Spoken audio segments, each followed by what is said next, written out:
Ready? Start. Not only that, I believe it can ultimately succeed better, nor perhaps in yielding such great results quickly, but in laying a surer foundation and more effective foundation not only for planned growth but for the type of society which we wish to develop in this country.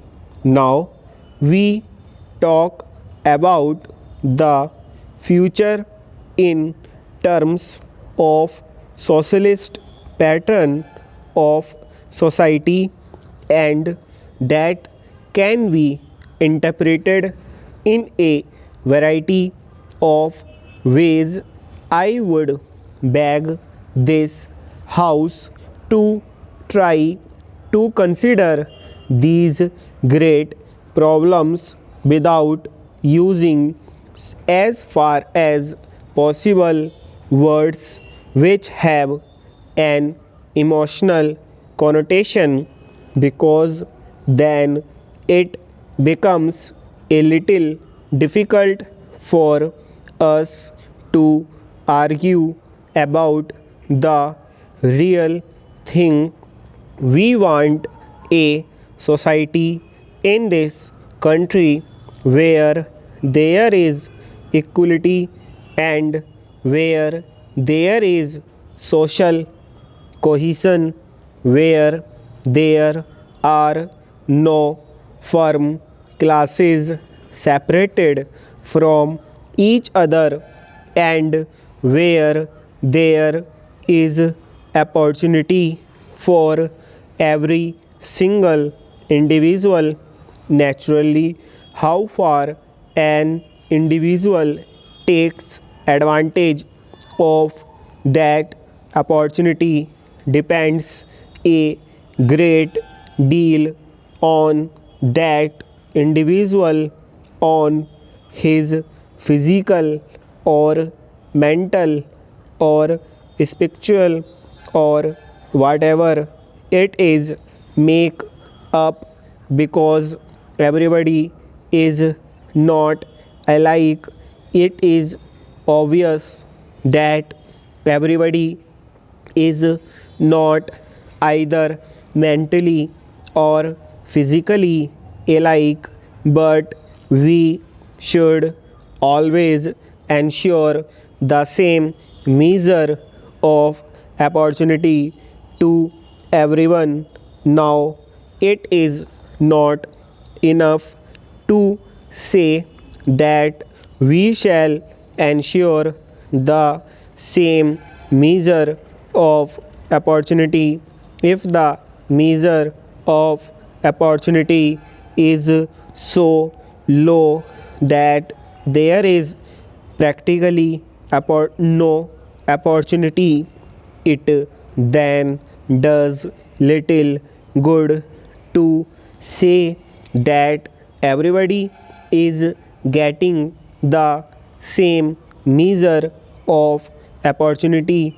It is not much good saying that everybody has the same measure of opportunity on poverty level, because that means lack of opportunity to everybody. Therefore, in order to give that opportunity, we have to have something to give. That is to say, we have to get out of poverty and lack of poverty opportunity. We have to produce wealth, because only out of that we can produce the things that are necessary for people to have that opportunity. we crave for. So it comes round to our producing the things that we require. When we use the word wealth, of course, there is no significance except in regard to the physical things that we require, whatever we may require, whether it is food or clothing or housing or hundreds and thousands of other things that are necessary, education, health, and all that are the things that we require and that we want to place before everyone. Who do we do that? There was considerable argument about a year ago about what was called physical planning and financial planning, as if there was an inherent contradiction between the two. Many people thought that the use of this term physical planning was dangerous and was meant to turn our approach in a wrong and harmful direction. Now I do not understand how there can be any planning of any kind without physical planning. Obviously, whatever you may plan, you have to plan for the goods. You have to plan for food. Stop.